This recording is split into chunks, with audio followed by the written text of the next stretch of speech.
I am Hayden Panettiere, and we are here at the studio recording Until Dawn. My name is Rami Malek, and I play Josh. My name is Megan Martin. My name is Brett Dalton. My name is Antonella Lentini, and I played Hannah and Beth. My name is Jordan Fisher, and I play the character Matthew, Matt for short. I'm Nicole Bloom, and I play Emily in the game. My name is Noah Fleiss. I am Galadriel Steinman, and I play Ashley. So Until Dawn is the story of 8 teenagers who revisit this cabin in the woods about a year later after a really traumatic experience where I've lost 2 of my sisters, so coming to kind of get some closure in that respect. One of the things that Larry does really well is make these multi-layered characters, and I think for just the story in general, it follows the quintessential horror film plot lines, but the characters are so unique in themselves, and I think that's very cool. Oh, yeah, this was the right thing to do. What? You know, getting everyone together on the anniversary. I mean, Josh seemed really pumped about us all doing something, didn't he? Yeah, no, he definitely did. I haven't seen him so excited about something in forever. Good, good. Sam and I have a few things in common, such as being huge lovers of animals, and she's a huge animal lover. She's vegan. She is a pacifist. I'm not quite sure if I'm gonna go as far as saying that I'm a pacifist, but she's spunky and cool. I know that she, I think, is made fun of a little bit by the rest of them who think that her morals and her beliefs in that area are a little ridiculous and they don't agree with them, but she doesn't care. It doesn't stop her from being herself, and that's something that I hope I have in common with her. You know, he definitely can be depressed at some times and a bit of a loner, but he takes some solace in one of his sister's friends, Sam, played by Hayden Panettiere, and invites everybody back to the same house the next year to kind of find some closure. Jessica she has a whole lot of personality. She is definitely the sort of mean girl character that, you know, at school she knows she's pretty, she knows that boys like her, and she's gonna use it to her advantage. He's got a big heart, and you can tell that that's very evident, especially how he treats his girlfriend, Emily, and you know, he's kind of a meathead, but in the best way possible. She really knows what she wants, and she manages to get that from whomever it is, whether it be Matt or Mike. You know, she's really driven, and I can definitely relate to that. My character is Chris, and he is what society might consider the nerd of the group, and he kind of embraces it. Ashley she's a little more serious than some of the other girls. She's definitely very intelligent and thoughtful. She kind of looks at the whole big picture of things. She's not quite as geeky as Chris, but they connect in a lot of ways. Mike is like big guy on campus. He's the class president who has some charm and has a brain, and I don't know, people seem to like Mike. He gets away with a lot, though. He can be kind of jerky. The fact that he really just kind of wants everyone to be happy, and he's a people pleaser, and I can definitely attest to being, you know, that guy. I'm always the friend that wants everybody to be happy and wants everybody to be taken care of, and that's definitely Matt. But also, like, this character is just so fun. I rarely get to play the bitch, and so it was really fun to do that. The spirit of things, seriously, what's wrong with you? Just trying to lighten the mood, Em. Don't be like that. Like what? The way you're being. You always get like this. I just think this is just the coolest thing to be a part of, and I just think it's going to take the world by storm. I really do. I think this genre is the wave of the future, and I think that once people see the potential behind it, of getting to interact with the drama that you're witnessing unfold in such a realistic way, that this is how entertainment's going to be from now on.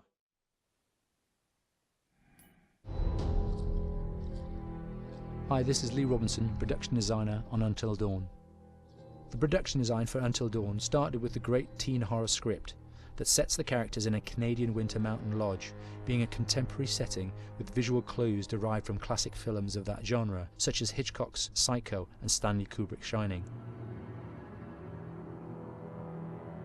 The storyboards are vital to the production design, as it allows the designer to understand the scale of the environments to be made and the detail that would be seen to create the atmosphere of a horror. This took us into concepts that took these storyboards further, visualizing the world through the color palette, the lighting, tone and the mood, and developing key locations such as the lodge, the cable car stations, the forests themselves, the wilderness. As you can see, the environments and atmospheres change quite a bit from warm and inviting to cold and threatening. The Millionaire's Mountain Lodge was a key example. It was designed to be made from nearby stone and timber, embedding it into the landscape, with a contrasting and contemporary interior needing to be opulent and extravagant. We created dark and claustrophobic corridors with ominous and large open spaces, almost cathedral-like in size, and with huge structures to silhouette and dwarf the characters within, providing a labyrinth to explore and wander. Each character was developed with a strong visual identity in mind, with contrasting colours, tones and silhouettes to identify them, each to have their own texture, pattern and shape, so that when they were lined up you could always identify them. The costume designs allowed a range of clothes that would suit them for the cold winter weather, but also have an element of style and individualism, so that the audience could look at them and relate, recognizing themselves within them. A lady would like to cuddle up with her man by a nice cozy fire bathed in atmospheric mood lighting. Right. It'll get plenty toasty once we're rubbing up against each other. Mike. Yeah. Fire and mood lighting. Yes. Working with the lighting artists, we really brought the look and feel of the world together, and this required a thorough understanding of the visual language of teen horror. A key scene was where all the characters emerge out of the rear of the lodge chasing Hannah. A contrast is evident straight away from the exterior wilderness to the warmth of the lodge. The attention to character lighting here is through the bounce and rim lighting, accented colours and composition, creating characters that come from the dark into the light and back again with an emotional effect. Guys, there's someone outside. What the hell? Hannah! What's going on? Where's my sister going? It's fine. She just can't take a joke. It was just a prank, Han.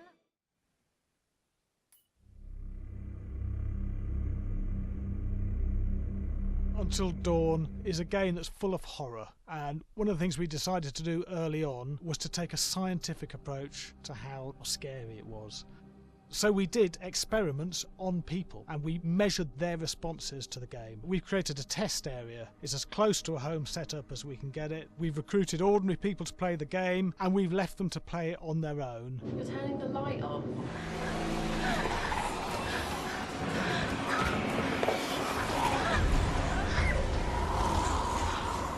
The only difference is it's rigged with cameras and microphones that relay the data through to the next room where people are watching them play. Bracelet here we use for biometric testing. It measures the player's emotional response. It's called a galvanic response sensor. It makes contact with the user's skin and it measures the electrical conductivity across their skin. It's the same principle as an old-fashioned lie detector. When you're stressed, you sweat a little, very sensitive, and picks up tiny changes if the player is feeling anxious or scared. That data's fed back to a testing team, comes through as a graph. I'm so sorry.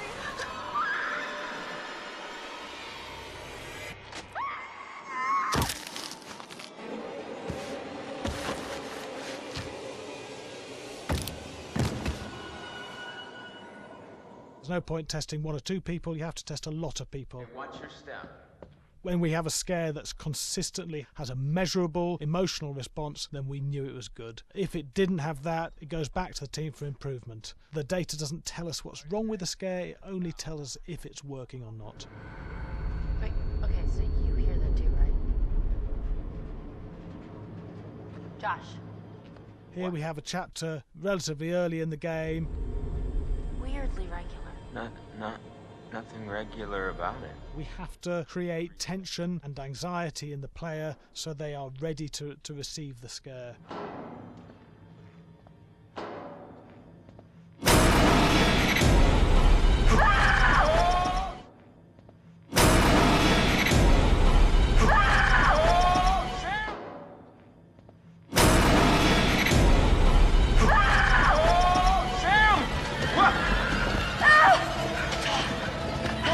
have to give the player time to recover, to cool down, to calm down, and then start building the tension again before we do the next scare. Hey. What? Hey. What the hell? Boom. You just got mumped.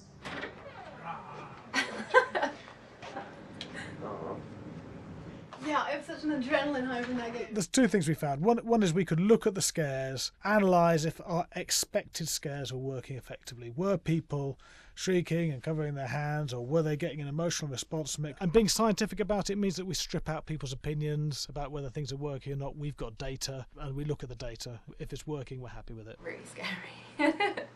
Bit scared and wanting to get away. I actually be maybe a bit scared to play on my own, but in a room with the lights on, yeah, with some other people as well, yeah, maybe. But because I'm a scaredy cat, I would play with someone in the room. And the lights on. It was one of the scariest games I've played in a long while.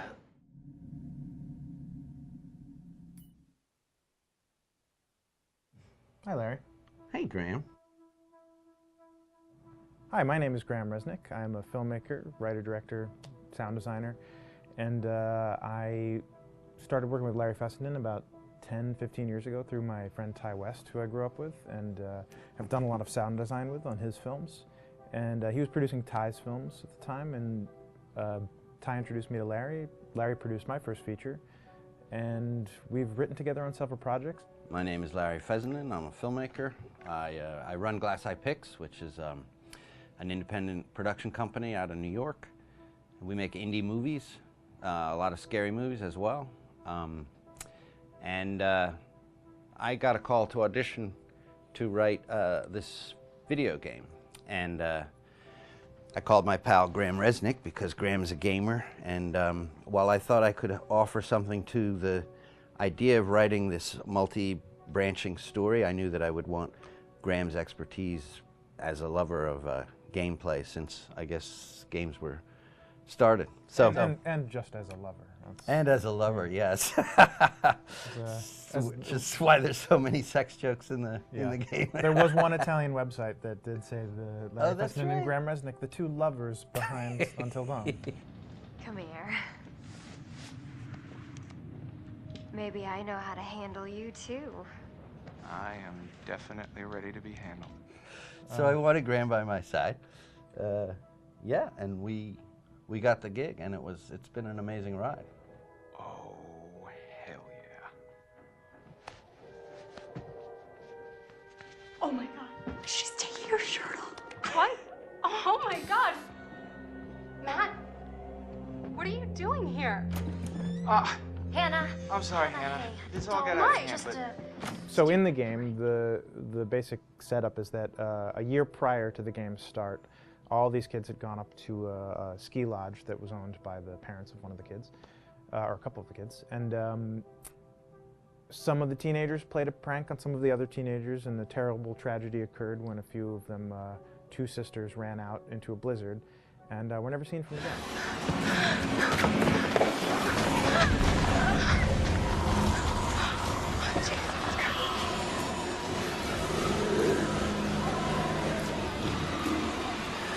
So now, a year later, this is kind of torn apart, this group of friends. They've gone through some trials and tribulations in the past year. The brother of the two girls has had a lot of psychological issues, and to kind of help him cope and help them all get over it, they all returned to the lodge a year later, back up on the mountain.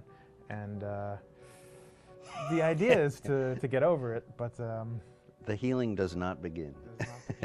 Yeah, and these kids are all trying to find themselves. They've been through a trauma, but in general, they're just teenagers trying to figure out who they are. So they're all kind of falling into the patterns, the stereotypes, the characters they see on TV and in the movies. I think we were very interested in taking genre tropes and kind of making them sort of refresh them.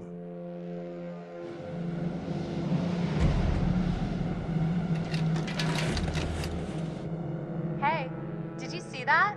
Dad said it'd just be us this weekend. We're familiar with how slasher movies work. You know, most people have seen some horror movies, and we have established notions and preconceptions about the roles of the players in horror movies and how they talk and how they get killed and how they have sex. And to bring you into the game that way and then subvert a lot of those expectations was kind of our goal. They're haunted by some incident that happened in their past, which I think you pretty much figure out that that's going to have a role in their interaction. Yeah, so I think what was fun was we take some sort of stock characters and we try to give them some shape, but at least at the beginning they're recognizable in the way of groups of friends. There's, you know, the jock and the bitchy girl and the rivalries between everyone. And oh my gosh, and really fun characters too. Like we just had so much fun living in the minds of these characters through writing the script. What do you think? Jesus! You know, it was fun. I think we were looking to get that kind of banter that you see both in movies, but also that you absolutely have with friends, and sort of those inside jokes. And of course, as writers and as friends ourselves, we sort of developed little tracks, and we try to give the characters that kind of vibe.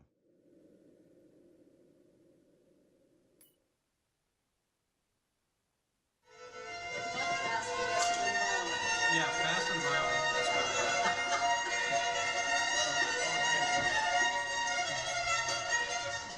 All right, from the top.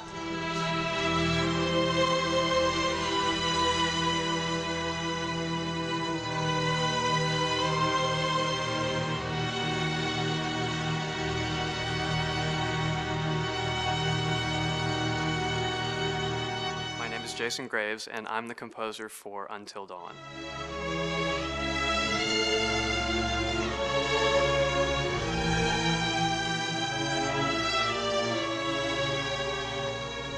I've been involved with Until Dawn for about a year now. Originally, I was contacted by Barney Pratt, the audio director.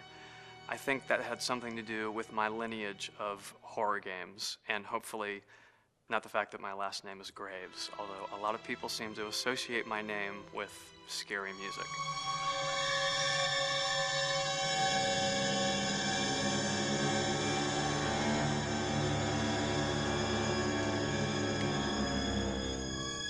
One of the things that was really exciting about working with Barney and the team at Supermassive is they really wanted something unique for the music. They wanted the music to stand out and be a character on its own in the game.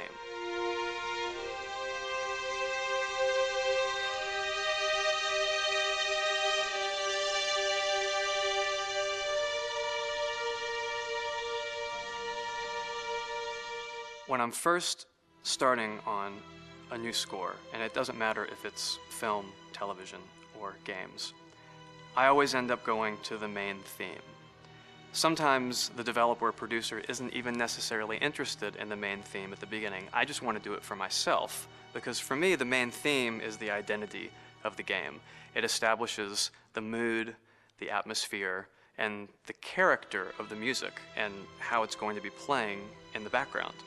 And that's what we did with Until Dawn. That was actually my demo pitch to Supermassive Games. I put a main theme together, recorded all the instruments at my studio, and sent it to them. And they liked it.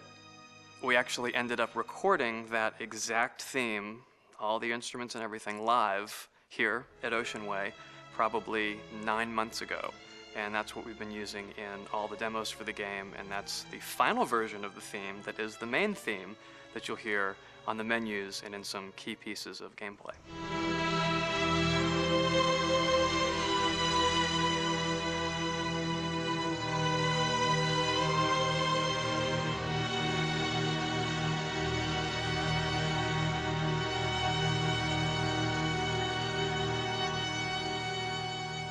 I seem to have made a name for myself in horror.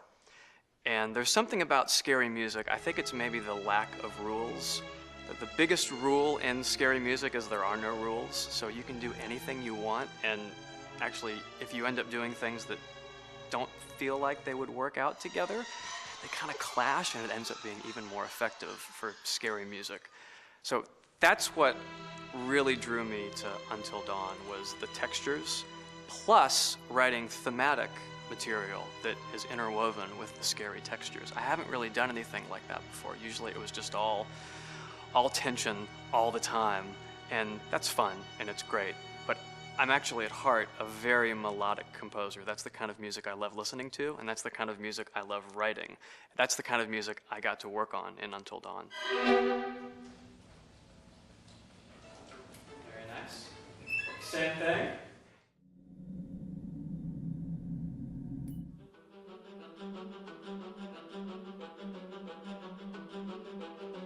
My name is Will Biles, Executive Creative Director of Until Dawn. The first part of getting a believable facial performance in-game is to capture, topographically, the actor's range of emotional expressions as separate versions of the same head. Every tiny nuance gets digitized and merged, effectively creating a model that can recreate every facial movement that the actor makes. Once the topography has been recorded, the actor's performance itself can be captured by using a predetermined set of marker points, drawn precisely on the face, and a high-def helmet cam, wirelessly linked to capture devices. The camera is the small box where it looks like the microphone should be. Outro Sam. Mark. It records in high def the movement of the dots throughout the performance that will drive the expressions captured earlier. Unlike other systems, this form of capture is far less lossy because there are fewer interpretations between performance captured and performance rendered finally in-game. The audio is also recorded via two separate lavalier mics attached to the helmet.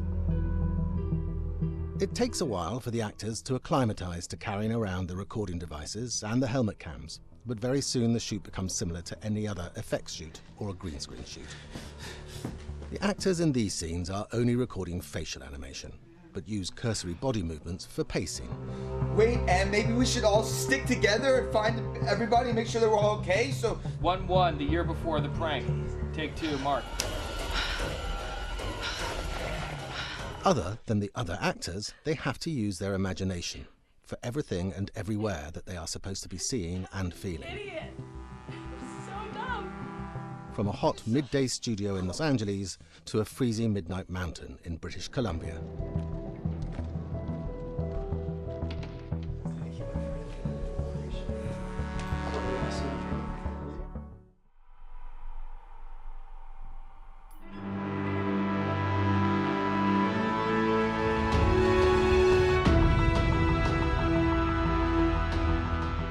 Until Dawn has a dynamic, ever-changing story, the facial performances and the body performances are recorded separately with different systems.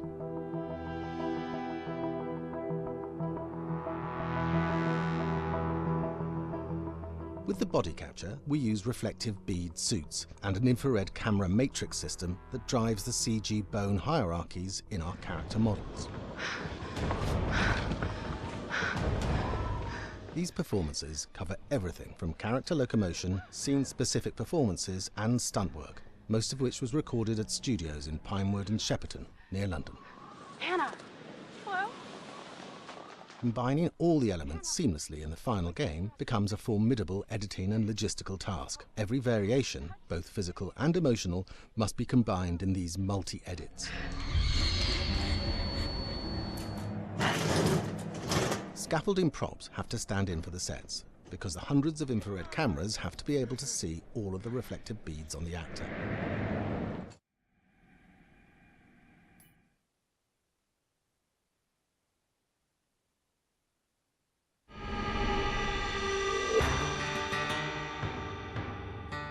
America's Northwoods border region.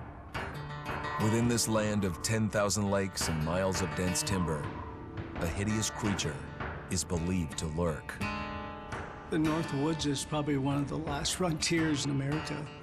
There's still a lot of places in this area that hasn't been set foot by man. Monsters and mysteries exist here because it is remote. Up in the North Woods, winters are long. In times of biting cold and isolation, a devouring monster is believed to come forth. It's terrorized native people for generations. Growing up, I was told, like, don't go outside, the Wendigo will get you.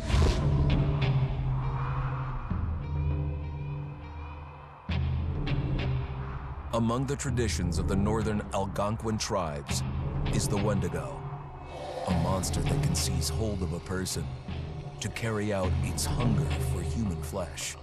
Many Native Americans fear even talking about this Wendigo, and even the mention of the name will let the Wendigo find out where you are, and it will open you up to be possessed by this Wendigo.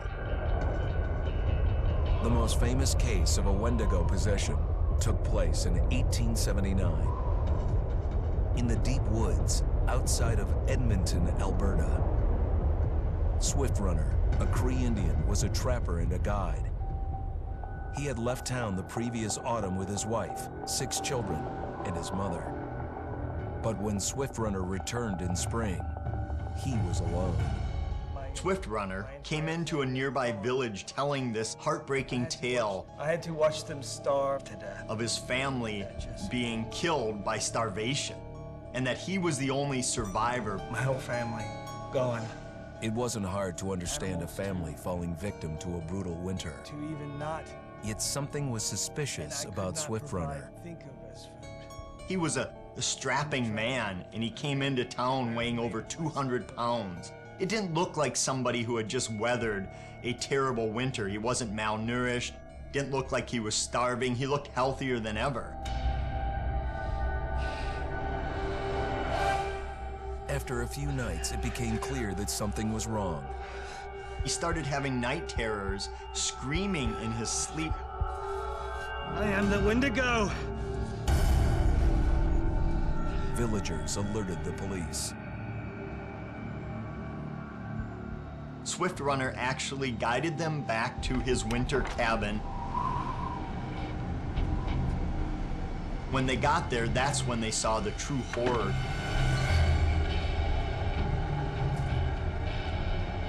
Human skulls were scattered around, many bones, some of which had been snapped in half, and the marrow inside had been drained.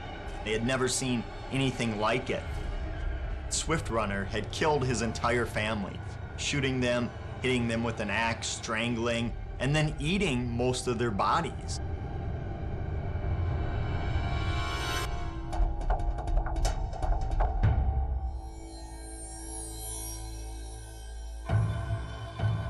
Right up until the moment the noose was on his neck, Swift Runner swore the evil spirit of the Wendigo had possessed him and twisted him into a cannibal killer.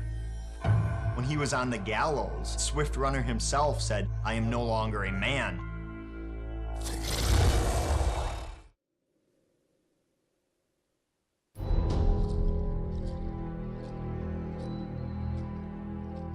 Just move over there. Go on, move. Let me say what I came to say. I'm here to tell you what you're up against being back on this mountain. You should never have returned. I don't know why you did after what happened last year. You mean with Hannah and Beth? Yeah, how could you know without being involved? I don't take kindly to you kids coming up here to my mountain. Your mountain. The mountain don't belong to me, it's true. But it don't belong to the Washingtons. This mountain belongs to the Wendigo. Hi, this is Lee Robinson, production designer at Supermassive Games. Understanding the ancient myths of the Wendigo was key for their development that helped the visual look. Through sketches and concepts, these elements were visualized, such as eyes being milky, almost dead, with loss of lips and eyelids due to frostbite, fangs growing and arms and legs getting longer, with skin hardening and thickening to look snarling and menacing, yet withered and lean. The hell was that? Another fingers and toenails extending like claws, allowing them to climb effortlessly. We made them look gaunt and weathered, and having ragged remains of clothes they wore. Blood-stained and rotten, with patches of hair still remaining, they retained strong skeletal limbs, which enable them to be agile and quick through the environment. Where are you? My name is Jamie Gallipo, animation director at Supermassive.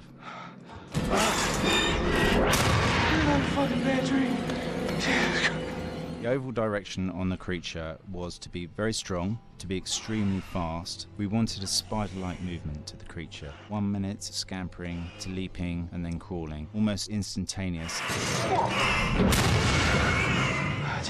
And finally, we wanted the creature to have this real, uncontrollable thirst for flesh. From a sound design perspective, the Wendigo is a real challenge. For the main vocalizations of the Wendigo, we used our own vocalizations, various different animals from the exotic to the farmyard, various plugins and processes to gel these sounds together and keep a human resonance behind that voice, telling the backstory of the Wendigo.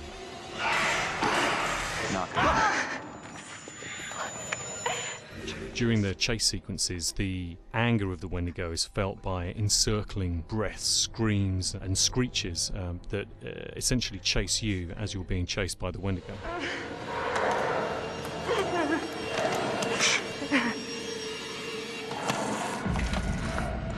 We would layer them up in a multitude of layers, sometimes 15, 20 sounds playing at the same time, to build up the vocalizations for this fearsome creature which is always in attack mode, hyperactive and chasing you throughout the game.